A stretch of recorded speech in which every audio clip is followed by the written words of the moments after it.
I'm Mary, and I've been a doctor for almost as long as I've been Adam's wife. We've had our share of good times and tough moments, but those 32 years together passed by so quickly. Our home, big and warm, was always full of life, especially when our sons, Larry and Brian, were young. Larry and Brian were very different from each other, like night and day, but each brought their own kind of happiness into our lives. Adam and I, both being doctors, worked really hard to create a comfortable life for our family. Over the years, we managed to buy a couple of apartments, renting them out for some extra money.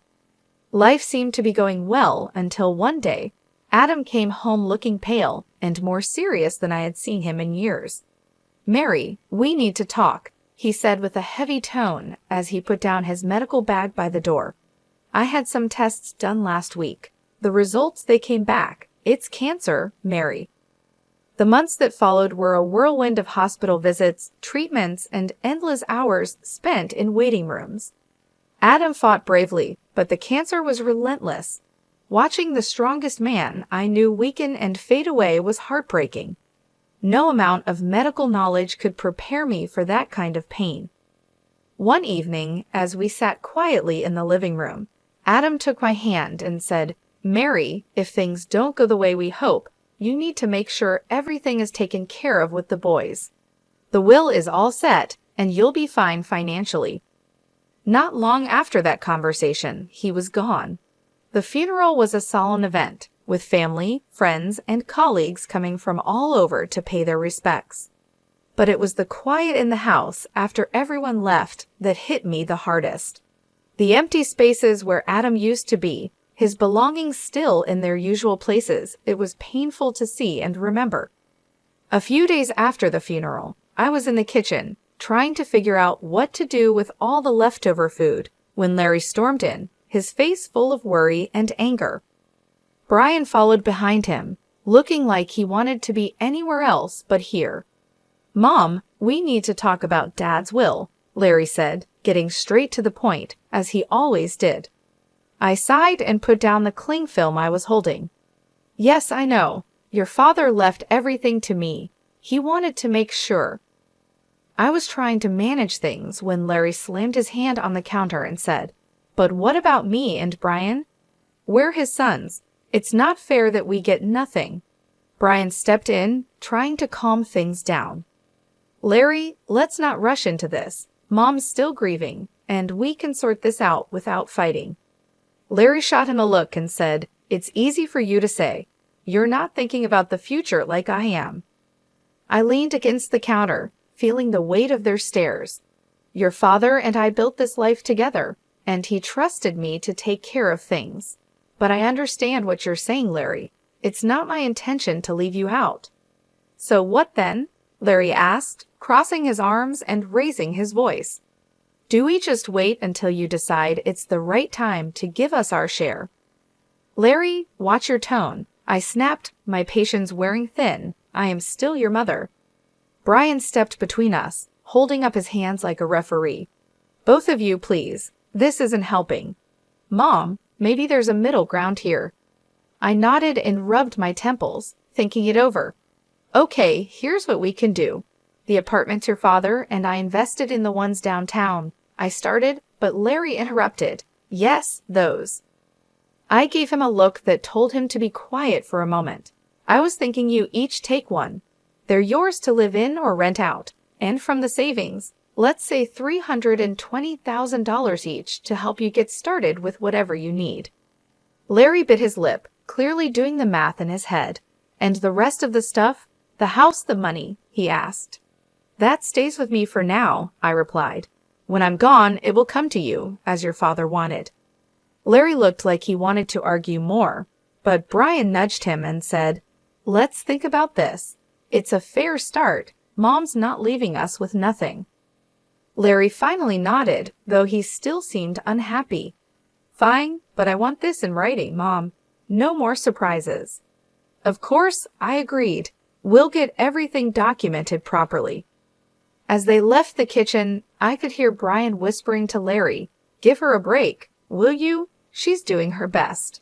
Larry muttered something under his breath that I couldn't catch, and honestly, I didn't really want to. As I washed up the dishes, I wondered if Adam could see us and what he would think.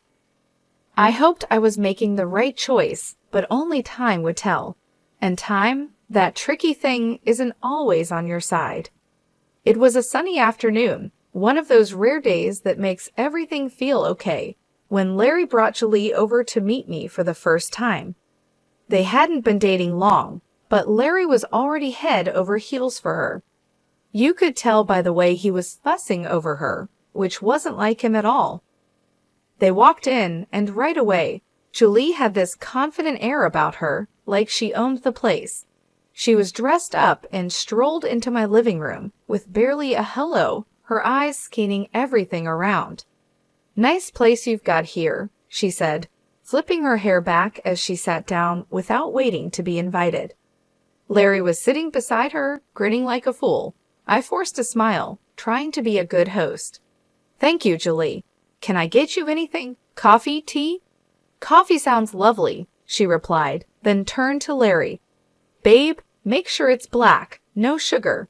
Larry nodded and headed to the kitchen, leaving me alone with her in my own living room, feeling like I was the guest. The silence was awkward until she finally spoke. "So Larry tells me you're pretty well off," she said, looking around at the decor. "I'm used to a certain standard, you know. My parents made sure of that." "That's good to hear," I said, not really sure what else to say. Larry came back with the coffee and handed Julie her cup. She took a sip and made a face. It's all right. Anyway, we've been talking about our future together, planning ahead, you know." "That's wise," I said, glancing at Larry, hoping he'd give me some clue about where this conversation was going. Julie set her cup down and said, "Yeah, and speaking of planning, we've been thinking about the wedding. You know, I want something special. Larry has probably told you I saw this place that's perfect for a rehearsal dinner, but it's a bit pricey. It's about $50,000. I almost choked on my coffee. $50,000 just for the rehearsal dinner. Larry jumped in. "Mom, it's important to Lauren. We want to start things off right." I put my cup down, feeling a storm brewing inside. "Look, that's a lot of money for a dinner, Julie. We need to be reasonable." Julie's face hardened. "Reasonable? Larry says you have the means. I don't see why we should compromise on something that important." Larry was nodding along with her, but I could see the unease in his eyes. He knew he was asking too much. "I'm all for celebrating," I said, trying to keep my voice calm, "but $50,000 is more than I can justify." Julie stood up, her chair scraping loudly against the floor. "I'm not used to compromising on my standards, Mary." I made it clear to Larry that I expected a certain standard of living. Larry tried to calm things down. "Mom, maybe we can find a middle ground." "There's no middle ground on $50,000 for a dinner, Larry. That's final," I snapped, my patience running out. Julie picked up her purse and glared at me. "Fine, if that's how it's going to be, then maybe we need to rethink some things." They left soon after, and I sat there, stunned by what had just happened.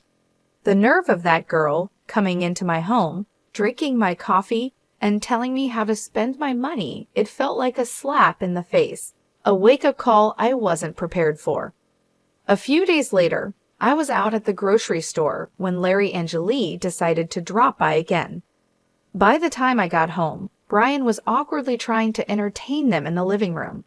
The tension in the air was so thick that it made me want to turn around and leave, but it was my house, so I gathered my courage and walked in.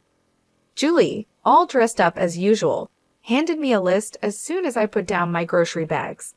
"Mary, we've thought a lot about the wedding gifts, and here's what we've decided on. I hope this will be easier for you to handle." I quickly looked over the list she handed me. It was surprisingly reasonable kitchen appliances, some nice china, even a couple of pieces of furniture. "This seems quite reasonable," I said, feeling a moment of relief. "I think these are wonderful choices, really." Larry looked at Julie with hope in his eyes, But just as I was about to discuss where we could buy these items, Julie's expression changed suddenly. She gasped, "Oh no, this isn't right. Give that back." She snatched the list from my hands and dug through her purse, pulling out another sheet of paper. "Here's the actual list." This new list was nothing like the first. It included an apartment, a luxury car, an exclusive vacation, and even diamond jewelry. My jaw dropped. Is this some kind of joke? Julie didn't flinch. "No joke, Mary. These are the gifts we expect only the best for our wedding." I stared at her, then at Larry, waiting for him to say something, anything, to show he didn't agree with this craziness. But he just stood there, looking between us, clearly conflicted but saying nothing. I couldn't hold back anymore. "Larry, why are you letting her do this? You know this is unreasonable." Julie cut in, her voice rising. "This doesn't concern you, Mary. You just need to pay up and keep quiet." When Brian stood up, his face was serious. "That's enough, Julie. You're not going to talk to our mom like that. This is her house, and you're way out of line. You need to leave now." The room was filled with tension as Larry and Julie gathered their things. Julie was muttering under her breath, clearly angry. "This is ridiculous. We'll remember this." They left, and the door slammed shut behind them. I sat down, feeling the weight of the whole situation pressing on me. Brian sat beside me and put an arm around my shoulders. "We'll figure this out, Mom, but you can't let them push you into giving more than you can or should. It's not right."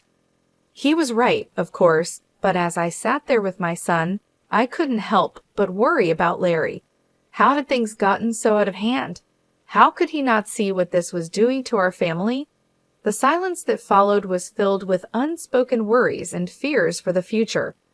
I knew then that this was far from over. It was only going to get harder from here. In the weeks that followed, I received constant phone calls from Larry. Each one was more demanding than the last, his tone desperate and sometimes almost frantic. "Mom, you don't understand. I can't look poor next to Lauren's family," he'd argue, his voice cracking with stress. "You have the money. Why can't you just help me out here?" I sat at the kitchen table, thumb pressed against my ear, feeling a knot in my stomach. "Larry, it's not about the money. It's about living within your means. Lauren's expectations are too high, and you can't keep up with them without going into serious debt." He'd scoff, his frustration boiling over. "What do you know about it? I'm not going to live like a pauper. I need more from the inheritance now. The amount you've offered isn't enough." "Larry, I've offered to cover half the wedding costs, up to $135,000, and give a $8,000 gift. That's more than generous.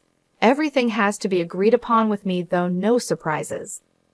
There was a pause, then a sharp laugh from him. "That's nothing. You're just being stingy. You have $1 million sitting there. Why are you holding out on me?" "Because it's not just about the money," I replied, my patience wearing thin. "It's about not feeding into this unrealistic fantasy that's going to ruin you." He yelled, loud enough that I had to pull the phone away from my ear. "I don't need this. I'll handle it my way. Forget you." And with that, the call ended. Months passed in silence. I tried to keep myself busy with daily routines, trying not to worry about Larry, but the peace was short-lived. One afternoon, the phone rang, and it was my sister-in-law, Hannah.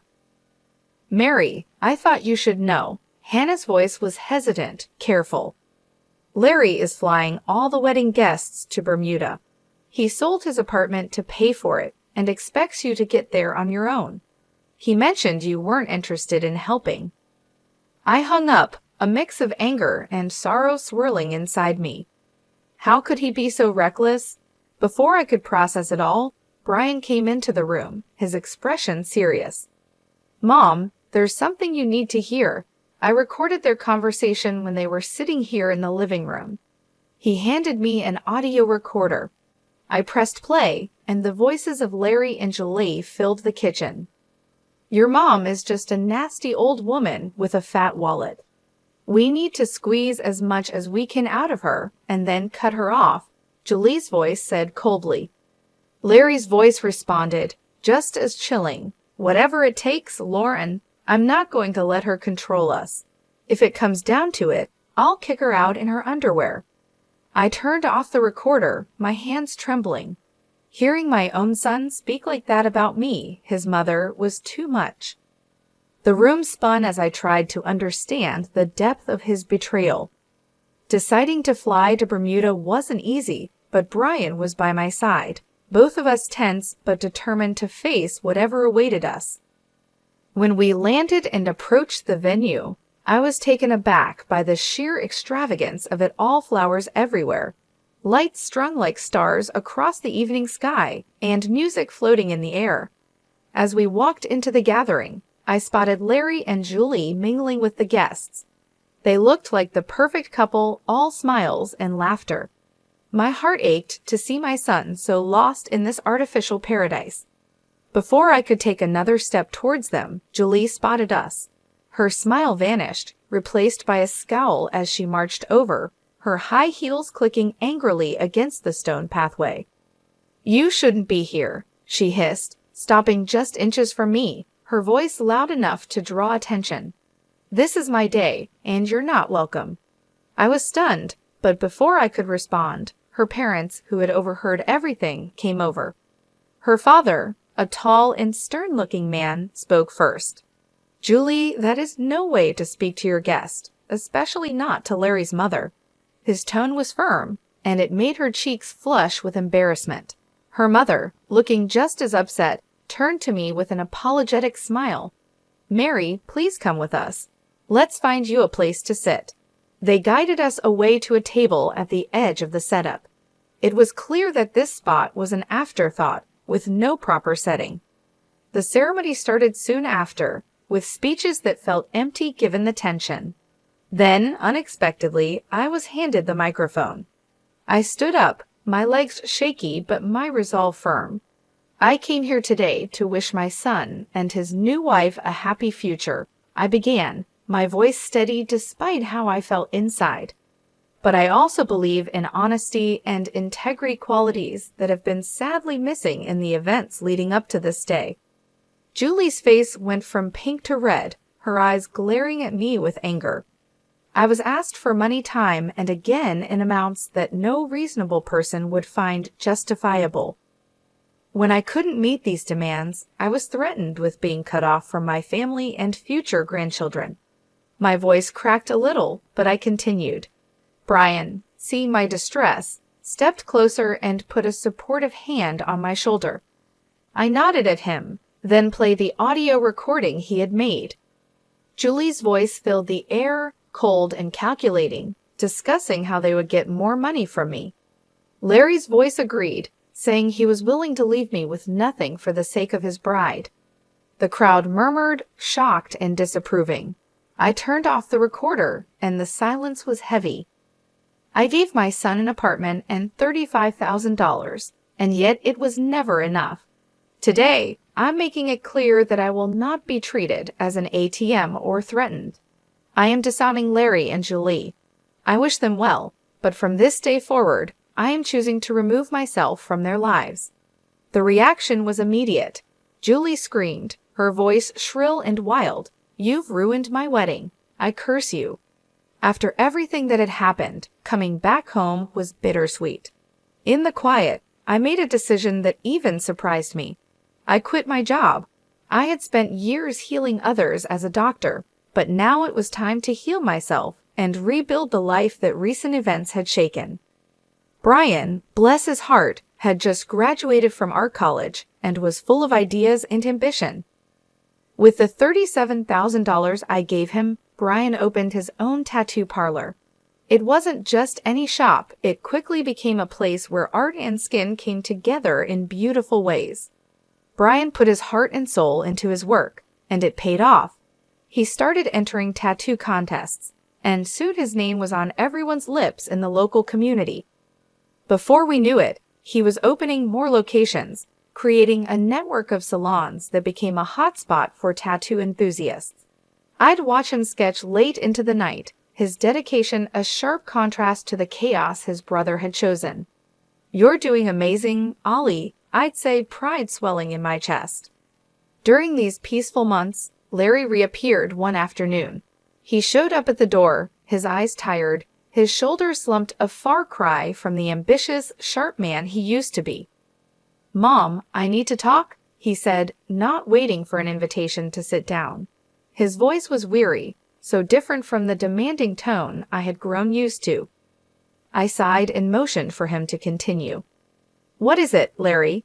"It's Lauren. She's driving me crazy, wanting more and more. Nothing's ever enough.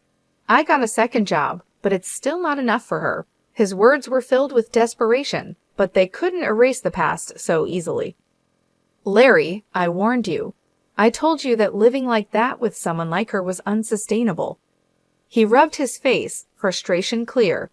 I know you did, but I thought," his voice trailed off, hopelessness replacing any explanation. "Thought what?" "That money would just appear because you wanted it to." My tone was harsh, years of pent-up frustration making it hard to soften my words. "Look at your brother. He started with the same amount and made something of himself without stepping on others." Larry bristled. "Yeah, well, not everyone's like Brian, are they? I have rights to the inheritance too, remember? And when you're gone, it'll come to me." That was the last straw. "Get out, Larry," I said, my voice cold and firm. "And don't come back. Not this time. You chose your path." His jaw tightened, and for a moment, I thought he might argue, but then he turned and walked out, the door slamming shut behind him. As I stood in the silence that followed, Brian came downstairs, having heard the last part of our exchange. "Are you okay, Mom?" he asked. I nodded, wrapping my arms around him. "I am now, thanks to you. Let's just focus on the good we can do and the life we can build." He hugged me back, his presence a comforting reminder that not everything was lost in that moment. I knew that despite the hardships, the journey was still worth it. We had each other, and that was enough to keep moving forward. After the storm with Larry had passed, our home settled into a calm I hadn't felt in years. It was during this peaceful time that Brian brought someone special home. Her name was Joyce, and she was everything Julie wasn't: kind, humble, and genuinely caring. As the weeks turned into months, their relationship grew stronger, and soon they announced their engagement. The wedding was nothing like Larry's extravagant affair. It was a simple, heartfelt ceremony in our backyard. Flowers from the garden, homemade decorations, and a small group of close friends and family made the day perfect. During the reception, I pulled Brian aside and said, "You've chosen a wonderful woman," my voice thick with emotion. He squeezed my hand and replied, "I learned from the best," giving me a knowing look. Life moved quickly after that. They sold the apartment I had given Brian, added some of their savings, and bought a small, cozy house just a few miles away. One sunny afternoon, while we were having tea in their new living room, Joyce shared some exciting news. "Mary, we're expecting twins," she announced, her eyes shining with joy. I nearly dropped my cup, overwhelmed with happiness. "Twins? Oh my goodness, that's wonderful." Brian beamed, his pride evident. "We wanted you to be the first to know. We're really happy, Mom." "Twins," I repeated, letting the words sink in. Grandchildren, it was a new chapter, one I was eager to begin. As for Larry, news from him was rare. The last I heard, he had divorced Julie. She had taken nearly everything in the split, leaving him to start over in another city. Despite the pain he had caused, it hurt to know he was out there somewhere, struggling because of his choices. One evening, as I sat looking through old photo albums, Brian came and sat beside me. He noticed a picture of Larry and me from years ago. "Do you ever hear from him?" he asked softly. I shook my head. "No, after everything, he's chosen his path, and I have to respect that even if it breaks my heart." Brian put an arm around me. "He's still my brother, Mom. Maybe one day he'll come around." Maybe, I agreed, though I wasn't really sure if he ever would. I believed it too, but for now, we have plenty to keep us busy, especially with those twins on the way. Brian chuckled, "Yeah, You're about to be the busiest grandma in town." We both laughed, and the sound filled the room with warmth. Despite the past, despite the mistakes and heart attacks, this moment with Brian felt like everything was exactly as it should be. Life was moving forward, and so were we, with new hopes and dreams just around the corner.